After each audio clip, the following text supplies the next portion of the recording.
green flag is waving. Everyone is standing here at Talladega Superspeedway. They're not waiting to wind them up. They're sorting it out, going too wide already in turn one. Pearson was 7 car lengths back. He's 4. He's 3.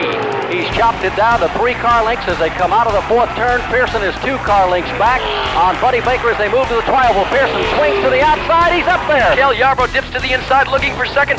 Here they come challenging for the front. Bouchard goes to the inside. He's running side by side with Lamani. Petty coming up. He's got a slower car of Hilton, but he is 4 wide to the inside. Waltrip and Baker have broken away. It should be the two of them to decide it. Terry Labonte sweeps around on the outside, and he is there. Then down on the inside comes Bouchard. 3 abreast. They'll come across the start finish line. It'll be Bouchard by just about a foot. The old Talladega, everybody would have left side tires pinned on the yellow line. This is the new Talladega. Everybody rim-riding off turn 4. Martin shows the way into turn 1 for the final time. Jeff Gordon now dives to the inside lane. Gordon takes second. He and Earnhardt touch in turn 2.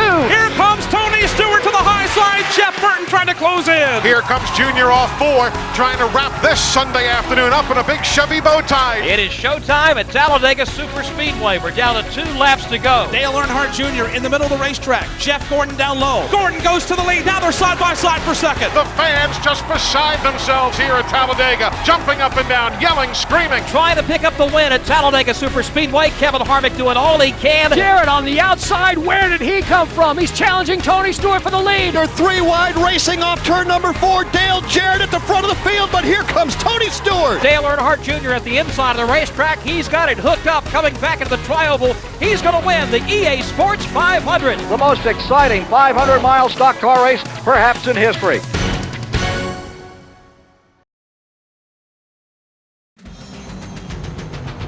Hello, and welcome to the Top 10 Races at Talladega Superspeedway. I'm your host, Joe Moore. Talladega Superspeedway, one of the most legendary racetracks on the NASCAR circuit. Its 2.66 miles and 33-degree banked turns make racing there some of the most exciting events on the series schedule. Talladega is synonymous with heart-pounding side-by-side racing action and some of the most fantastic finishes in the history of the sport. For this CD, we've chosen to highlight 10 of the greatest NASCAR races ever run at the Talladega Superspeedway in its almost 40-year history. And now, we invite you to sit back, relive, and enjoy these exciting moments we call Talladega's Top 10. In 1969, it was a red-letter day in racing history as the Talladega Superspeedway opened its doors for its first ever NASCAR event. Bobby Isaac placed the K&K Insurance Dodge on the front row for this historic 188-lap race. 62,000 people attended that day and watched 36 cars compete in an event where 7 drivers exchanged the lead 35 times. Jim Vandiver was the class of the field that afternoon, leading 102 of the 188 laps of that inaugural event. But as has been the case so many times in Talladega's rich history, most dominant does not always translate into race victor. As the laps wound down to a close, Richard Brickhouse found a way around the Vandiver car with just 8 to go and refused to look back as he would become the first ever Nextel Cup Series winner at Talladega Superspeedway. The Talladega 500, September 14, 1969. The white flag is down, and he's going to lag the biggest track of them all after this day today here at the Alabama International Motor Speedway. The Dodge Daytona moving around into the south turn. The white flag has gone down, and Richard Brickhouse is in the lead in the second turn right now. And Richard Brickhouse brings it on through turn number 2 and heads down the backstretch, not slowing down yet because that checkered flag, he still has to get in as he heads toward number 3. Okay, all the folks in the back stands are standing up and they're waving in the infield as Richard Brickhouse takes that beautiful number 99 into this third turn. He is still high. It looks like he slowed down just a little bit as Bobby Isaac pulls up on him. And of course he has that sweet smell of success in his nostrils now as he goes off that fourth turn into the west turn. Into the west turn, the checkered flag is cocked and ready. Richard Brickhouse of Rocky Ford, North Carolina, moving down through the west turn. The checkered flag is down, and your winner, Richard Brickhouse. Confetti going up from the crowd. They poured up the programs or whatever they had and throwing confetti up in the air as Richard Brickhouse takes the win here at the Alabama International Motor Speedway.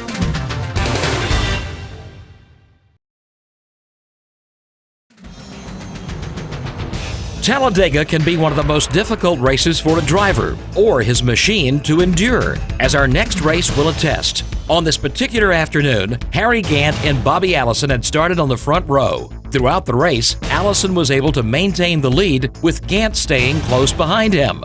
With 32 laps remaining, Bobby took the lead for the final time and looked to have the race sewn up when he lost a cylinder with 8 to go. That paved the way for second place Harry Gant until Gant began experiencing engine trouble with only 4 laps remaining. With the 2 front runners dropping back in the field, a fantastic finish was taking shape up front between series champion Darrell Waltrip, Terry Labonte, and Ron Bouchard. The Talladega 500, August 2nd, 1981.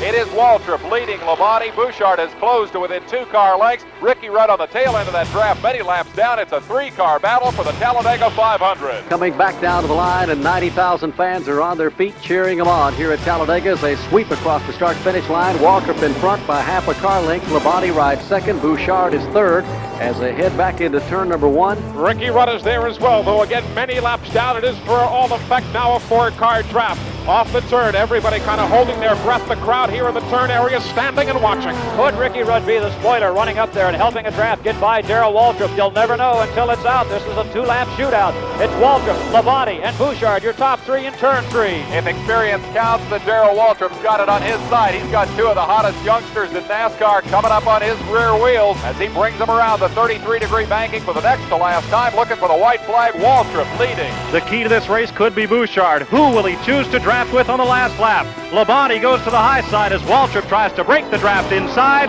There is just 1 lap to go, and Waltrip has a car length lead. Labonte and Bouchard are bumper to bumper at turn 1. Everybody holding their breath as Waltrip goes a bit lower, trying to break away from Labonte, who is still nose to tail with Bouchard running second and third. Off the turn, Waltrip goes inside. Labonte and Bouchard battle for the lead. It's Waltrip trying to break the draft. Bouchard goes to the inside right now. He's running side by side with Labonte. He comes back into the thing. He's got to drop into third place as they head turn 3. Waltrip's got 1 car length on Terry Labonte in the number 2 spot. Bouchard is close to within a car length of Labonte, and the 3 are stacked 1, 2, 3, waiting for that final move as they come off turn 4. Waltrip leads them off. Here comes Labonte right on his tail to the outside. Terry Labonte sweeps around on the outside, and he is there. Then down on the inside comes Bouchard. 3 abreast. They'll come across the start-finish line. It'll be Bouchard by just about a foot. Ron Bouchard will win the 13th Talladega 500 and become the 13th different driver to do it. What a finish as they sweep across the start-finish line with Ron Bouchard, this young rookie driver, pulling it off here this afternoon. It is unbelievable, and here comes Bobby Allison, the driver who has dominated most of the day, comes coasting across the start-finish line, finishing on the tail end of the lead lap by perhaps 2 feet. Ron Bouchard has scored the biggest victory of his career in an unbelievable triumph over Darrell Waltrip and Terry Labonte.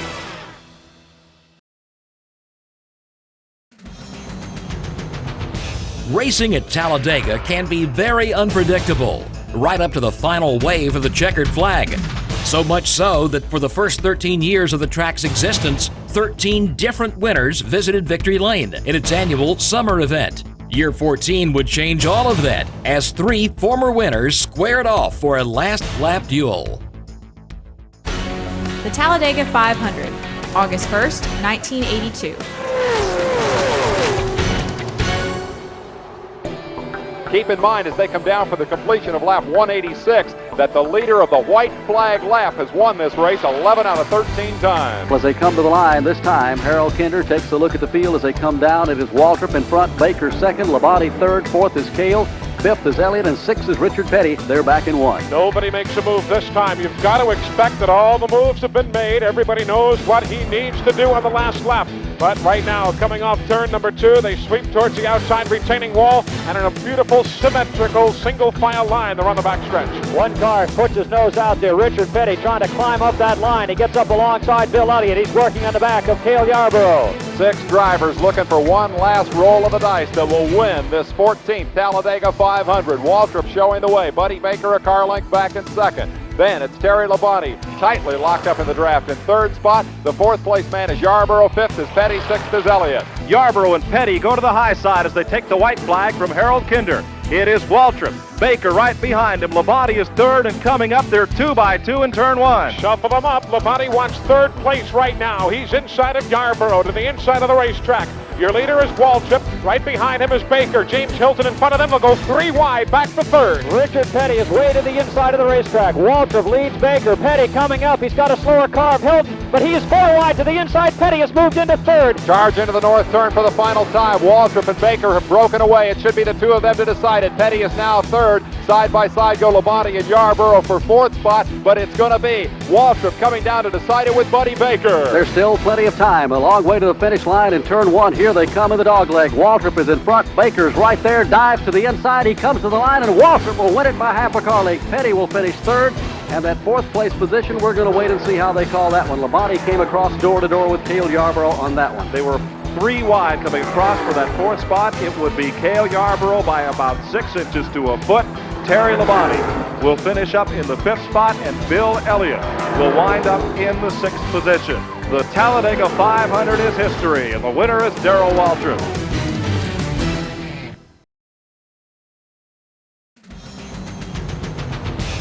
Talladega Superspeedway is oftentimes referred to as NASCAR's most competitive track. Now that's not just a title, it's earned. And never more than on this spring afternoon in 1984. Cale Yarborough was on the pole when the green flag waved over the start-finish line. And over the next 187 passes across that same line, the lead changed hands a staggering 75 times between 13 different drivers. That's an average of a new leader every 2.5 laps, a record number that still stands to this day. As this high-speed drama unfolded, the only question on everyone's mind was who'd be up front for lap 188. The Winston 500, May 6, 1984.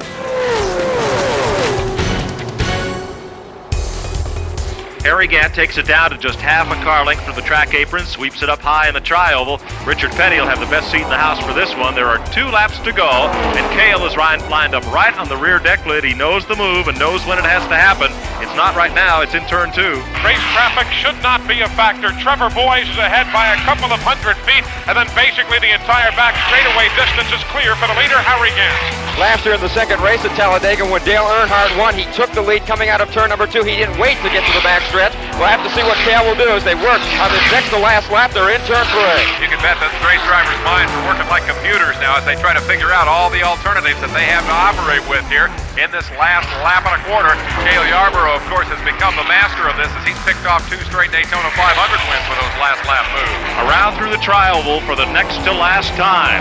110,000 fans are on their feet as Harry Gant takes the white flag. It is Gant Scholes Chevrolet against the Hardy Chevrolet of Yarborough. They are still single file between turns 1 and 2. And this is the thinking man's end of the racetrack. Gant trying to think what he should do. Cale Yarborough thinking what's going to come. Single file as they're midway down the backstretch. Crowd on their feet, screaming and yelling down the back straightaway. Now to Yarborough to the inside. He goes to the whip, using up all the horsepower in the Hardy Chevrolet. They're side by side in turn 3. Gant will get a run back at him as they come out of the turn 3 and 4 tri-oval area. It is 2 car lengths as they dip down below race traffic. Off low they come. Yarborough leading by a car length. Gant has him in tow. The draft will be on the tri-oval, the dog leg on the last lap. Harry Gant has one last shot. If there's any place to go, he comes down to the apron of the track. He is alongside of Cale Yarborough, but he'll miss by 1 car length as they cross the start-finish line, and Cale will win the 15th annual Winston 500.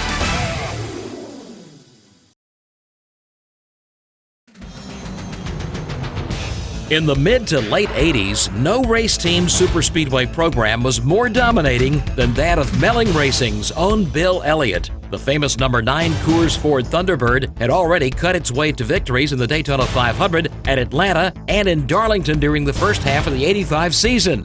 When the circuit came to Talladega that May, Elliott posted a blazing qualifying speed of 209.398 miles per hour and was the hands-down favorite to win the race.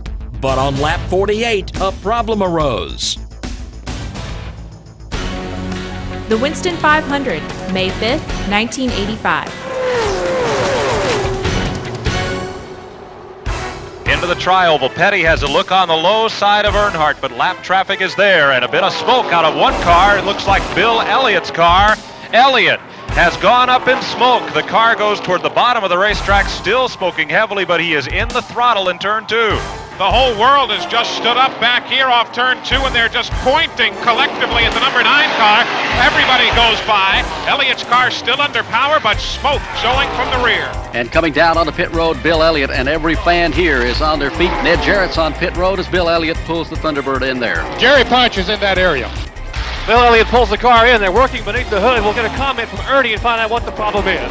If it is indeed engine trouble, it would be the first time since 1982 that the Elliott team has lost an engine in a Grand National stock car race. Here's Bill Elliott pulling off pit road. Let's go to Jerry Punch for the story. They're still talking about it, Barney. Ernie Elliott, they were beneath the hood. They went to tie something down. Apparently a power steering leak on the car. We're trying to confirm that with Ernie Elliott, who's still on the radio with Bill. So Ernie, what was the problem with the car? It was nothing but the scabbage line on the oil pump. It's not that bad, you know. We just need to get a break and get caught up. Well, they said it vibrated loose and was blowing a little oil on the engine. That was the smoke we saw. They have tightened it down. He should be okay. Luckily for the race team, it was only a loose hose. And after a short repair, Elliott was back on the track, but he was almost 2 laps down to the leaders. In one of the most unbelievable comebacks in racing history, Elliott made up the 5-mile deficit without the aid of a caution flag to take the lead from Cale Yarborough with 20 laps to go. Bill Elliott's going for the lead in turn 3. Bill Elliott has taken over the lead going into turn 3. It's Elliott on top, Yarborough second, Kyle Petty third now as they sweep off the backing. And this time again, Elliott brings it right down low to the apron and tries to pull away as he cuts to the inside. Cale Yarborough can do nothing but watch Bill Elliott drive away as they come into the dogleg part of the Alabama International Motor Speedway. Cale linked up in that draft with Kyle Petty, and they still cannot catch Bill Elliott as he pulls away by about 10 car lengths. They're back in 1. And again, Bill Elliott running by as lonesome now, and trailblazing is a good bit lower on the racetrack than when he was running in the draft chasing down Cale. Bill working awfully well off the turn, and then Yarborough down by 10 car lengths. Bill Elliott has not cracked the throttle, still comes zipping down and continues to pull away, and the fans are cheering him, but then they glance back to Cale Yarborough and Kyle Petty. That's going to be a whale of a finish. Going to be equally as good for that 4th spot between Bobby Allison and Ricky Rudd as they began to dice around for that spot. It's on the last lap. The white flag is out. Bill Elliott is pulling off. Cale Yarborough trying to break the draft on Kyle Petty using the low side of the racetrack. Elliott passes us. Now Cale and Kyle coming back off the corner. Cale now tucks in behind a slower car, uses him as a pick as Kyle went to the inside, but that path was blocked off. He now goes to the high side of Yarborough going to turn 3. Here's Kyle Petty up on the outside of Yarborough. It's Petty and Yarborough going for second. Here they come off the turn. They're door handle as your leader sweeps into the tri-oval. It's Petty on the outside. Bill Elliott comes down and will win the Winston 500. They are still door-to-door for second spot. Cale Yarborough and Kyle Petty, the 2 Ford Thunderbirds, ride door-to-door as they come to the line. Who is it going to be? It will be Kyle Petty by what? 6 inches, no more than that, finishing second as they sweep back into turn 1 as Bill Elliott wins here at Talladega. What a payday he will have picking up the race here this afternoon, overcoming almost 2 laps down early this afternoon and coming back to win.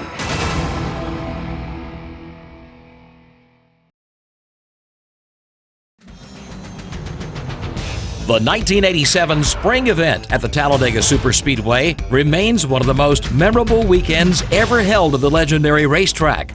In qualifying, Bill Elliott posted a NASCAR record speed of 212.809 miles per hour to capture the pole position. Unfortunately, the engine in the Coors Thunderbird blew with 44 laps still remaining in the race. Another story being closely followed was rookie sensation Davey Allison. Davey was the son of former series champion Bobby Allison and making his 14th NASCAR Nextel Cup Series start in front of his hometown fans.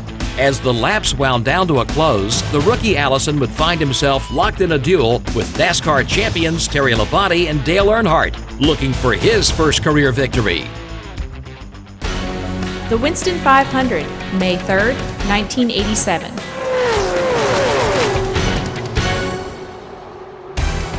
Here's Allison across the line. The fans are cheering him on. 2 laps to go as they sweep back into turn number 1. Terry Labonte trying to break free from Dale Earnhardt. Let's forget about them for the moment and go to 4th place, where Kyle Petty is to the inside of Bobby Hillin Jr. Rusty Wallace has dropped back just an eyelash to watch. Everybody is single file until Kyle and Bobby Hillin go at it for 4th. Kyle and Rusty working on the back straightaway. Kyle keeps it down on the low side of the track, but now has to fall back on the outside. Rusty now drops to the inside. He's got Hillin on the inside. And they remain side by by side as they peel off into the corner. They are now the 5th and 6th place battle, and it is strung out ahead of them. There is a full second from first to second as Allison leads Labonte off 4. Earnhardt does not appear to have a shot at Labonte. Sweeping back to the line, it'll be white flag this time for Davey Allison. About 0.6 of a second for Terry Labonte. This final chance around the speedway to get up there and catch him, and he has opened up a little bit more of closing up on him in front of Eli Gold. This Alabama crowd on its feet watching Davey Allison. His Adam's apple probably feels like a grapefruit right about now as he is just holding on.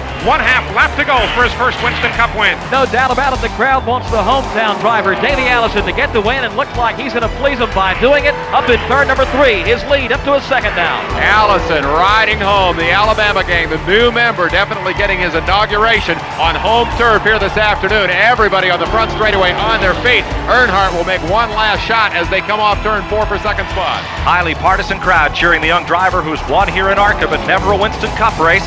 Davey Allison brings the Haviland 4 to the start-finish line and wins the Winston 500 by 0.8 of a second over Terry Labonte.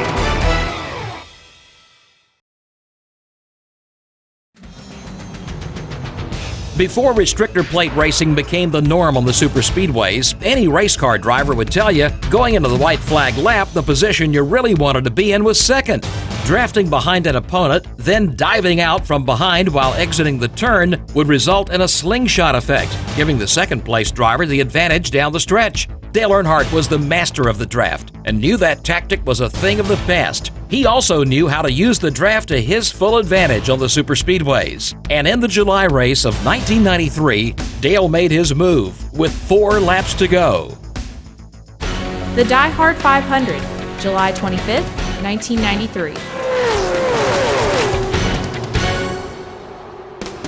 Here's a move for the lead. Earnhardt down to the inside of Kyle Petty at the end of the back straightaway. Ernie Irvan goes with him to 3. Irvan goes side by side with Petty for the second position. Give Irvan second. Now here comes Dale Jarrett for third. Petty caught up on the high side of the banking out of the draft. Loses the third position. Now Mark Martin makes a challenge for fourth. Is Dale Jarrett the wild card here? What does he have under the hood of the Interstate Batteries Chevrolet?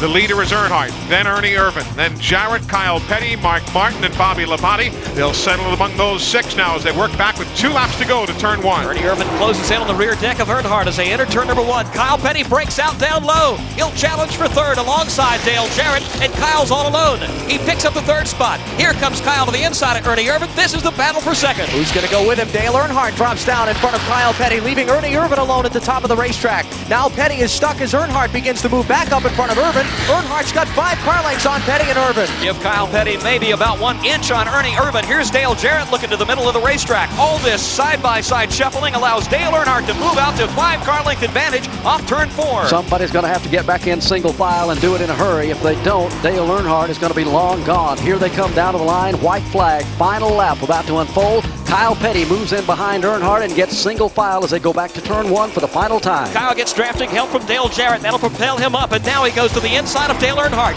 This is the battle for the lead on the very last lap. Kyle's got the edge. Earnhardt digs back up to the outside. Here's Irvan diving down low. Jarrett comes in 4 wide off turn 2. Now Jarrett falls in behind Irvan, and Kyle Petty falls in line behind Earnhardt. Jarrett falls off of Irvan. It's Earnhardt and Irvan coming up on lap traffic. It's a dead heat at the end of the back straightaway. 3 wide as they enter the corner. Ernie Irvan to the bottom of the racetrack. Now it thins out to 2 by 2. It's Irvan to the inside. Up high is Dale Earnhardt. Lap traffic ahead. Ernie Irvan with maybe a foot on Dale Earnhardt off the corner. Side by side for the lead of the Die Hard 500. Here comes Mark Martin. He'll try and tuck in right behind Ernie Irvan, but it's going to be Irvan and Earnhardt settling it. Irvan goes to the low side of the racetrack. Earnhardt force high. Here they come to the stripe. It's going to be a dead heat at the line. Earnhardt by about 2 inches the way we see it.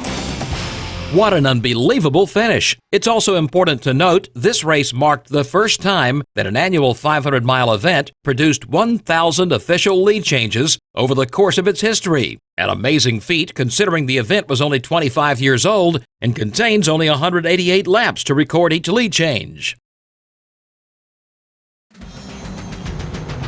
The 1997 spring event at the Talladega Superspeedway marked a historic day for the sport of NASCAR. On average, it takes approximately 3 hours to complete a 500-mile NASCAR scheduled event from green to checkers. But on this caution-free afternoon, that time was cut down to little more than 2.5 hours, as Mark Martin led the competition down to the line to post the record time.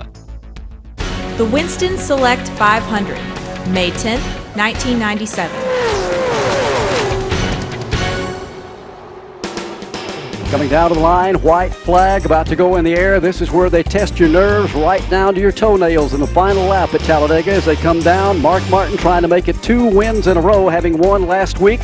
White flag as they go back to turn number 1. 9 cars up in that lead draft. Earnhardt has not made a move yet. He looks on the bottom. He's got the nose down below Martin. Here is Bobby Labonte looking up around the outside. No change in position. The first 5 nose to tail. For the final time off of turn number 2, waiting for the move to come. It does not happen. Halfway down the backstretch, half a lap to go. Earnhardt following Mark Martin. There is no move. Earnhardt will follow Martin back to turn 3. Does anybody have anything for Mark Martin? So far, it's no go. Earnhardt stays in line. Nobody steps out. The single file lead draft heads off turn number 4. Back to the checkered flag. Earnhardt has one final shot to try and put a move on Martin. He looks low on the short straightaway. Martin has enough of an advantage to hold the shot. They swing through the tri-oval, and a second week in a row, victory lane will belong to Mark Martin.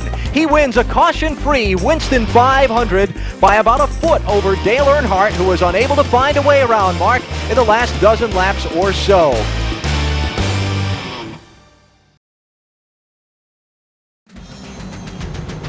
The 2000 Winston 500 saw some of the most spectacular racing ever witnessed at the Talladega Superspeedway, where it may not have been the fastest 500-mile race ever run or hold the record for the most lead changes in a single event. One thing is very distinctive about this race. With just 5 laps to go and the given running order at that time, no one had any clue as to who would come out victorious from this 190-mile-an-hour freight train. The Winston 500, October 15th, 2000.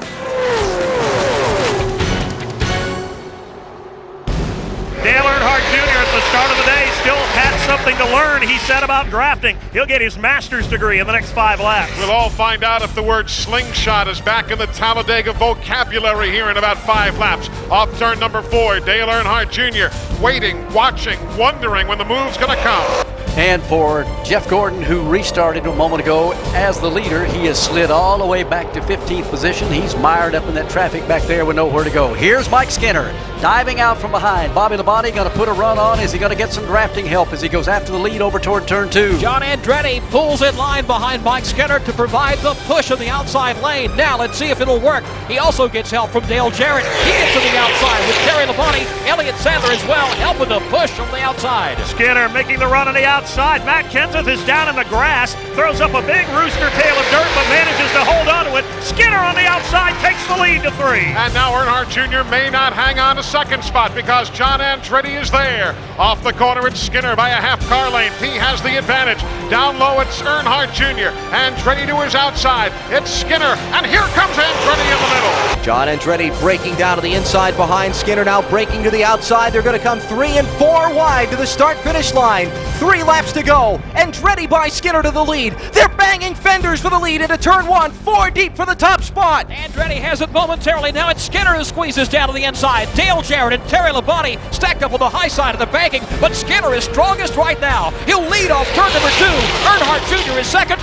4 wide for third. Everybody holding their lane. 4 abreast down the back straightaway. It's Skinner with the lead, with Earnhardt Jr. in hot pursuit in second. Then 3 wide for third. Labonte, Andretti, and Terry Labonte. Terry Labonte's not going to make that move pay off. He's going to go backward. Meanwhile, up front, Skinner looking, waiting, watching. Earnhardt Jr. tightens in behind him. John Andretti drops back just a little bit further. The lead is going to be Skinner, then Earnhardt Jr. and Bobby Labonte, and here comes Earnhardt up the middle. They don't race anywhere in the world like they do at Talladega. The laps are winding down. There'll be 2 to go as they work their way back down to the line this time. Mike Skinner is the leader. Earnhardt Jr. rides right behind him. Can he hang on to the lead? He made a daring move a minute ago to get it. Can he keep it? They're back in 2. Just behind the front 2, you've got Bobby Labonte and Dale Earnhardt. They're racing side by side. Earnhardt trying to get some drafting help to move up on the outside. Labonte hoping to squeeze to the inside to make a move. And here he goes, looking underneath Dale Jr. They are side by side, but Labonte can't make the move, has to tuck it back in line. Mike Skinner guarding the bottom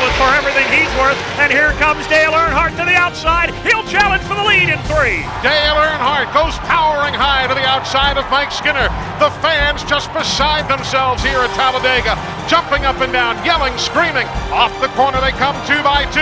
You can't tell them apart, Skinner and Earnhardt. This is going to be a whale of a finish. White flag lap as they come down to the line. 1 to go. Racing for the lead in the Winston 500. Contact between Earnhardt Jr. and Skinner. Bobby Labonte tries to sandwich in. Meanwhile, the outside lane is long gone as they get to turn 1. Dale Earnhardt leads the way. Now it is Kenny Wallace who moves up to the second position on the final lap of the Winston 500. Joe Nemechek pulls up into the third position. It is a 3-car breakaway. Last trip down the backstretch. Decision time at Talladega as Dale Earnhardt tries to do it again. But here comes Kenny Wallace looking to the outside lane. Earnhardt blocks him going into 3.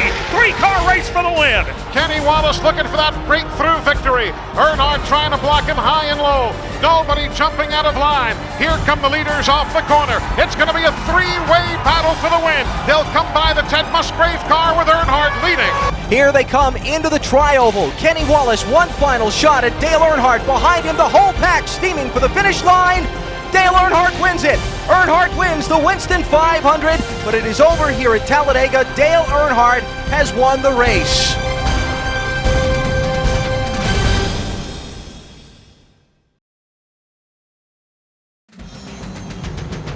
Throughout its 38-year history, racing at Talladega has been one of the most unpredictable events of the series schedule. Years may go by before any repeat winners make another appearance in Gatorade Victory Lane. In 1975 and 76, Buddy Baker was able to pull off the unthinkable and win 3 consecutive races at the Superspeedway, a record that stood for nearly 30 years. That was until Dale Earnhardt Jr. tied the record in the fall of 2002. Coming back to Talladega the following April, all eyes were on Junior to see if he'd be able to make it a record 4th consecutive win. It didn't start out well as Dale began the race at the back of the field after making an engine change, then got caught up in an early race incident. Yet by day's end, when it mattered most, Dale Earnhardt Jr. was right in the hunt. The Aaron's 499, April 6, 2003. You were absolutely certain it couldn't get any more intense in the early part of the afternoon than it was then, but it is right now. We're getting down to crunch time here at Talladega. 2 laps to go. Kenseth leads Earnhardt Jr. by just about a foot. They go at it for the lead in turn 1. Earnhardt to the bottom, wants the lead back, and he will take it away in turn 1. Dale Earnhardt Jr. to the lead. Harvick now to second. Elliott Sadler third. Ricky Craven to 4th. Down the back straightaway. Front 4 cars run single file. They're stacked up 3 wide for 5th. Got Terry Labonte down to the inside, Matt Kenseth in the middle, Jimmy Johnson up top. Now Johnson bails out. Here's side by side for 5th now. Kelly, the Terry Labonte car, and Matt Kenseth in 3. Kevin Harvick wants to make some noise before this one is over, and he has chased down the leader, Dale Earnhardt Jr., closing to within 1/2 a car length of the rear bumper. There's trouble. It's Jimmy Johnson. He's in a slide down to the bottom of the racetrack in turn 4. Doesn't make contact with the wall, but Johnson has spun here at turn 4. Jimmy Johnson spins down on the apron of the racetrack as they come down and take the white flag. The caution does not come out. Johnson is out of harm's way, didn't appear to make any contact with anything else, and now it's about a 2-mile run to the checkered flag. Who is it going to be? They're in 2. Kevin Harvick trying to make a run on Dale Earnhardt Jr. Looks to the inside. Jr. blocks it. Off turn 2, the fans going nuts as Jr. hits the back chute. Dale Earnhardt Jr. splits the difference. Here comes Kevin Harvick. He changes lanes down to the inside. Earnhardt Jr. blocks him. Jr. now down to the inside. Harvick's hands are tied. He can't do anything. It's all Dale Jr. to 3. Final time into turns 3 and 4. It's Dale Jr. by just 3 yards over Kevin Harvick. The 3rd place man is Elliott Sadler. Ricky Craven is in 4th. They're single file, but it's Dale Jr. leading the field off of turn 4. The Budweiser Chevrolet comes into the tri-oval, works his way to the start-finish line, going for 4 in a row at Talladega. He makes it happen, winning the Aaron's 499. We hope you enjoyed this brief look back at some of the most exciting events ever to take place at Talladega Superspeedway. And we look forward to you joining us soon as we get ready for another great season full of exciting ARCA REMAX Series, as well as NASCAR Craftsman Truck, Busch, and of course, Nextel Cup Series racing at NASCAR's most competitive track. For more information on upcoming events at Talladega Superspeedway, visit TalladagaSuperspeedway.com. For all of us here at Talladega Superspeedway, I'm Joe Moore. We'll see you at the track.